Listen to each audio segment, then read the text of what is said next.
I love my HBCU. And boy, I love it, love it. I love it, love it. I love my HBCU. And man, I hope my team they won one. Yeah. I hope my team they won one. Yeah, man. I hope my team they won one. I hope my team they won one. I tune into the HBCU Sports Lab to see if my team won or lost. If they lost, I'm quiet as a mouse. But if they won, keep tab. I'ma do the dab, yeah. Dr. Cavil, he know what he be talking about. Mike and Charles, they know what they be talking about. They compress the analytic data with the hip hop. If you know them like I know them, they gon' tell you if your team, if they won or lost, and who the ball, So listen to Professor, yes sir, and pay attention, cause he gon' teach a lesson. This is Dr. Cavil's Inside the HBCU Sports Lab, episode 796. This is the Indy Report. I've been out for a couple weeks, man. I had some vacations going on. I went on a cruise and I came back the following week, and then I had to fly out to Houston. Unfortunately, Dr. Cavil was flying out down for the BCIC around the same time that I was heading to Houston, so we didn't get to link up while I was in Houston. But I was down in his parts last week, to go compete, do some esports type of stuff, do some networking, and compete a little bit in some fighting games. So I kind of had a blast there. My apologies for the last couple of weeks, but sometimes I have to take my breaks too. So we're gonna get into the show. I have a lot of thoughts about a few things that's been going on. What's going on, Emmett? I hope all is well with you, sir. So we will go ahead and run the intro. We might have some folks here. There's a lot of folks that are on assignment right now. So welcome to episode 796 of Dr. Cavil's Inside the HBCU Sports Lab radio show and podcast, the show that's covering the sporting HBCU diaspora, all things HBCU sports for institutions large and small, from the NAIA to the NCAA. We share insights and information on the HBCU sports culture and HBCU athletic aesthetics to facilitate the story of HBCU's athletic programs and the business of HBCU sports. I am your host, David L. Rhodes, along with my co-hosts who are currently on assignment, Brandon King, Tariq Wilson, and Jeffrey Johnson. We are filming from our home studios and sending a signal live to our KCOH 12:30 a.m. studios with the Texas Radio Hall of Famer Ralph Cooper in the beautiful home of Texas Southern University from Houston, Texas.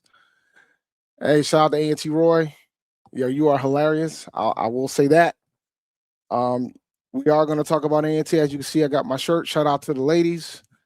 They made the NCAA tournament. They swept Maryland Eastern Shore to win their 5th and 6th year MEAC ladies bowling tournament. So shout out to them. I'm going to go over a couple of headlines, and we're going to take a break, and then I'm going to come back around the break and discuss about a couple of coaching changes that are pretty much happening within the SWAC. And I want to discuss something that happened earlier today, which kind of took me aback a little bit. That's CAA related to a point. Since this is the Indy Report, I might as well go ahead and bring that up to speed. So the BCIC was last weekend. Shout out to Virginia State for winning the BCIC by beating Bluefield State University 69-66. The finals feature 2 CIAA programs. For those who don't know, the BCIC is primarily a Division II event. They took care of business with regards with their CIC. Bluefield State had a chance, but they ended up not closing the deal there. I think shout out to them for getting it done. Benedict on the ladies' side ended up winning it on beating Bowie State 66-62. So shout out to Benedict College from my hometown. Shout out to them. I think the BCIC is very important. I believe that Division I programs should definitely get on board. Division I HBCU programs should absolutely get on board with this, and I've been vocal about that. The way that things go with regards to getting access to tournaments, if you don't make the NCAA tournament, it's getting scarce by the year. And I think this is a golden opportunity to have an event where you can crown a champion within that base, get to potentially see some matchups that you normally wouldn't see. I don't think the SWAC and the MEAC play enough. I know the A&T and Hampton does a pretty good job to get some HBCU matchups in the in out of conference play, since they're both in the CAA, and I think Tennessee State is coming around with regards to that as well. But I think that an opportunity to get some unique matchups is there in the cards. You know, A&T, they played 5 MEAC opponents. They went 4-1 against them this year in men's basketball. You know, you had Tennessee State, who was outstanding, but they made the tournament, so they wouldn't have qualified. But you know, you have opportunities to create some unique matchups that you just don't hardly see. I know we don't have too many like invitationals or classics during the season. So I think it's a good thing to have some type of tournament at the end of the season to culminate it. Because we want to have more HBCUs in the postseason play. I think on the ladies' side, it's still warranted, but it's not as dire as it is on the men's side, in my opinion. But there's nothing wrong with having more teams play some ball. So that's just my thoughts on it. I think on the men's side, it's there's a lot of good teams that probably should have had opportunity to have some level of postseason play. There was no CBI tournament for the men. NIT is very difficult to get in with regards to that. So it's I think it's needed right now. There's like a college crown tournament that I believe that Fox run, which is like their version of the NIT. No HBCUs made an appearance in any of these tournaments that I'm speaking. So how's men's basketball looked like the best by far, in my opinion, among, yeah, I agree. I think they were numero uno. I would say that on the ladies' side as well. I think it's much wider on the women's side when it comes to that. I think Howard was the best on both the men and the women's side, in my opinion. Well, man, shout out to Hampton. Shout out to Hampton. The other thing I wanted to discuss before I take the first break. Well, I want to talk about all the resignations after the break. But the other thing that was interesting that was happening while I was away, like A&T, like I said, they won a bowling championship while I was out. You know, they got a MEAC championship. For those who don't think that we're not still in the conference, we do play one sport still in the conference because the CAA does not sponsor bowling currently. So shout out to those ladies. They got a pretty interesting draw coming up this weekend, so it should be interesting to say the least. Oh, we're gonna get into this. Matter of fact, you know what? I want to go ahead and, you know, I'm a little early on the break. I'm hoping that somebody will make an appearance, but I know everybody's busy. After this break, I want to talk about a lot of the things that has been changing, that's been switching up and that's changing in the SWAC from a men's basketball coaching perspective. And I want to talk about what happened with this, because I think it's something that we need to discuss. So I'm gonna go ahead and take the first commercial break. What's going on, man? I hope all is well on your end. I'm gonna go ahead and take the first break. When we come back, we're gonna talk about what's going on in the SWAC from a basketball coaching standpoint. So we'll be right back right after this first commercial break. For over 30 years, HBCU Image has been more than just an apparel store. We've been a movement, a statement, a legacy. We celebrate the pride, the purpose, and the culture that make historically black colleges and universities legendary. Whether you're a student or a lifelong supporter, our gear lets you wear your HBCU story with confidence and style. Because when you wear HBCU Image, you're not just wearing clothes. You're wearing culture. You're wearing pride. You're wearing purpose. HBCU Image, a Kenny T's company. From cancer care to accidental injuries to cardiac care, we all know that there are times that you can't control what happens in your life. But with Globe Life Family Heritage, you can be prepared to weather the storm when it comes. Call Dr. Beverly Eagle Rogers at 877-300-8269 or visit the website at globelifefamilyheritage.com. With over 25 years of serving communities, Dr. Beverly Eagles Rogers is here to help you and your family through difficult times. Dr. Beverly takes pride in Globe Life being one of the few companies that returns 100% of premiums to clients that stay healthy.